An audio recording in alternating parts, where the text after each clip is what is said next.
Ladies and gentlemen, our next guest was Australia's #1 most wanted man. Now he's written a #1 best-selling novel, which will be made into a movie next year starring Johnny Depp. He runs a charity for the poorest of the poor in the Bombay slums. Please welcome Gregory David Roberts.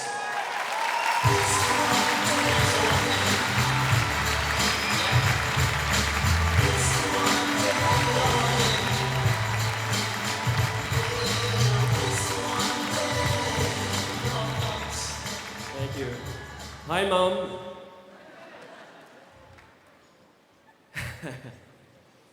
When I was recaptured after 10 years on the run as Australia's most wanted man, I was put into solitary confinement as a punishment for having escaped from prison.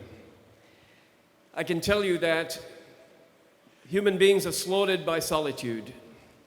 One of the jewels that you dig from the diamond mine of solitary confinement is the knowledge, the understanding that such is our need for one another, such is our love for one another and our dependence on one another, that if you separate us, one from another human being, we can die of it. I listened to men in that solitary confinement unit screaming, smashing their heads against the wall so that they could either die or be put into prison, hospital, where they could speak to people. I heard the self-mutilation, the suicide attempts, and the violence every time an officer opened the door, the men fighting with the officers. The normal time in this punishment unit of solitary confinement was 2 months. I spent 2 years down there, underground. After a couple of months of listening to this screaming around me, I called out to one man who constantly fought every time they opened the door. He fought with the officers. He was beaten to the ground. He was beaten senseless. And I called out to him, and I couldn't see him. He couldn't see me. I called out, "Bluey!" And he said, "Who's that?" I said, "Doc." My nickname in the prison was Doctor. And he said, "Oh, Doc, you're that guy who was in Afghanistan, and you're my hero, man. When we get out of here, we'll have a cup of tea and we'll talk." I said, "Bluey, you're never going to get out of here. You're going to die in this place. They're going to beat you to death." He said, "What can I tell you, man? I'm going crazy. I can't stand it on my own."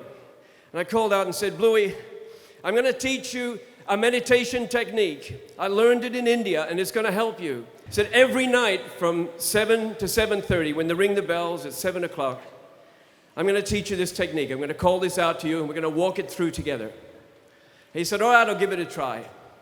So we did it. At the end of a week, another guy called out. He said, "Hey, Doc." I said, "Who's that?" He said, "It's snowy on the other side." He said, "That Indian mumbo jumbo, man, can I join in?" I said, "Yeah." At the end of a month, 6 weeks, every man in the unit was doing this meditation from 7 to 7:30 every night. Now, the governor of this unit called me into his office, and he said, "I don't know what this meditation is.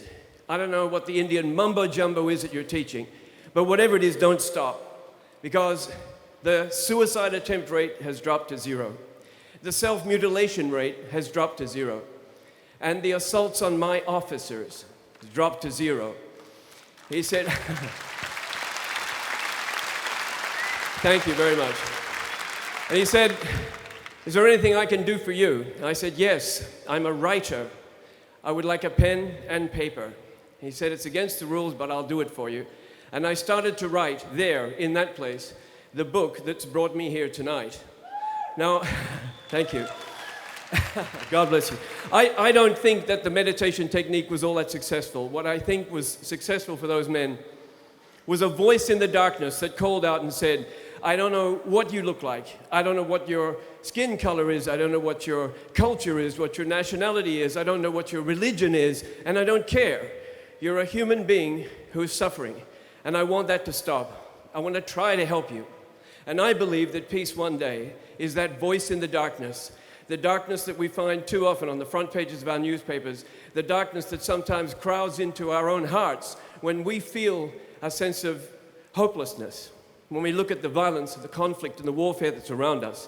And I believe that that voice, peace one day, that's crying out in the darkness, will one day become a mighty roar, as beautiful as this chorus we just heard from these singers, that will change the world.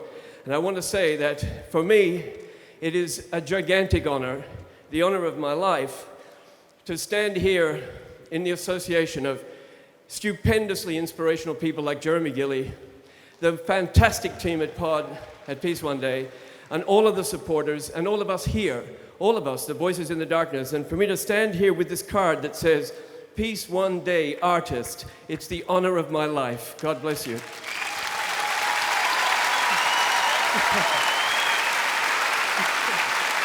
Thank you very much.